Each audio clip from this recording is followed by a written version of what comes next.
Shalom saudara sekalian, hari ini kita kembali merenungkan firman Tuhan. Dan firman Tuhan diambil dari Rut pasal 1 ayat 18 sampai dengan 22. Ketika Naomi melihat bahwa Rut berkeras untuk ikut bersama-sama dengan dia, berhentilah dia berkata-kata kepadanya. Dan berjalanlah keduanya sampai mereka tiba di Betlehem. Ketika mereka masuk ke Betlehem, gemparlah seluruh kota itu karena mereka, dan perempuan-perempuan berkata, "Naomi kah itu?" Tetapi ia berkata kepada mereka, "Janganlah sebut aku Naomi, sebutkanlah aku Mara. Sebab yang Maha Kuasa telah melakukan banyak yang pahit kepadaku. Dengan tangan yang penuh, aku pergi.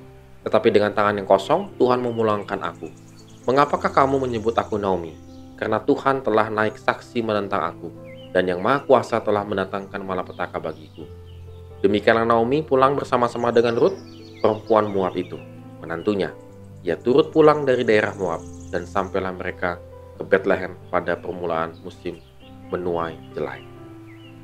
Ya, saudara, kita sudah mendekati, sudah habis di pasal 1 pada hari ini dari kitab Rut, begitu ya. Dan kita melihat bagaimana akhirnya Rut itu ngotot untuk ikut dengan Naomi.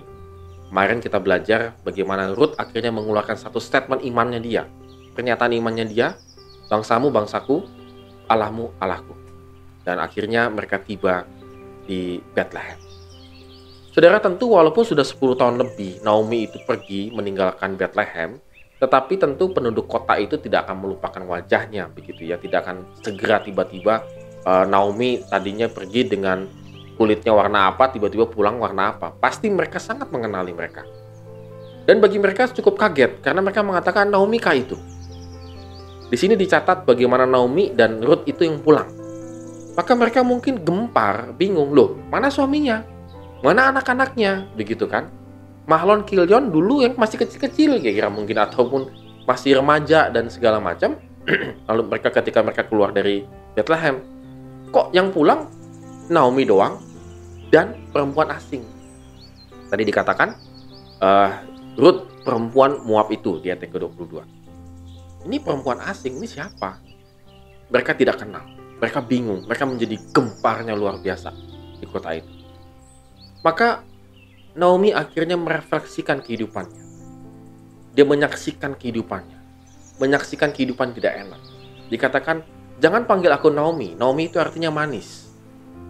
"Panggillah aku Mara." Mara itu artinya pahit. Tapi bukan sekedar kepahitan yang dia alami.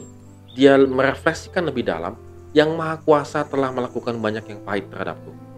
Artinya, Tuhanlah yang melakukan banyak hal ini kepadaku.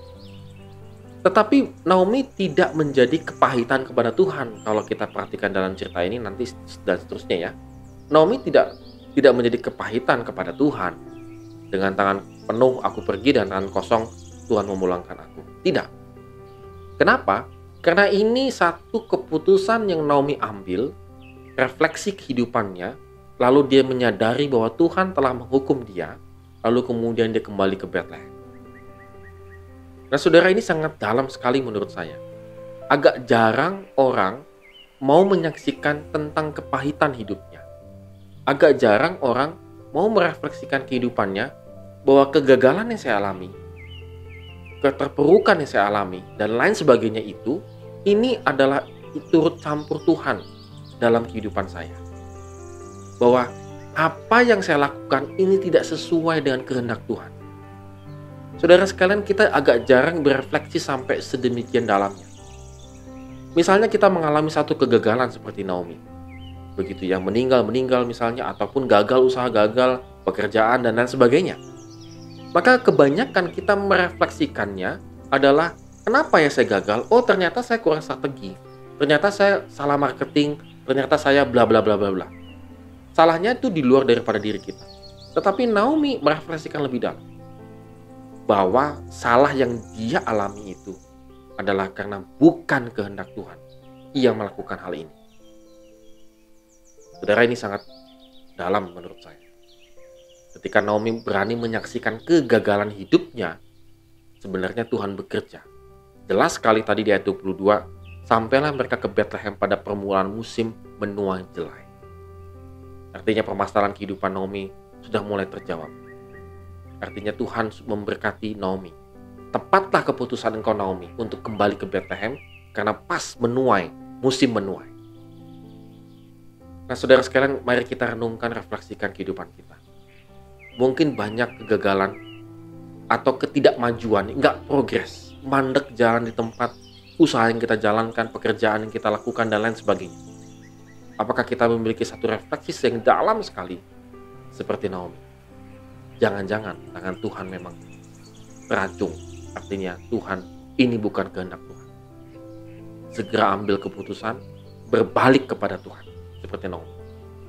Ia segera mengambil keputusan, ia berbalik, ia pulang, dia syuk, dia bertobat kembali ke Tuhan. Dan yakinlah ketika kita kembali ke Tuhan, Tuhan sudah memiliki satu rancangan, yaitu musim menuai. Amin. Tuhan Yesus memberkati kita semua.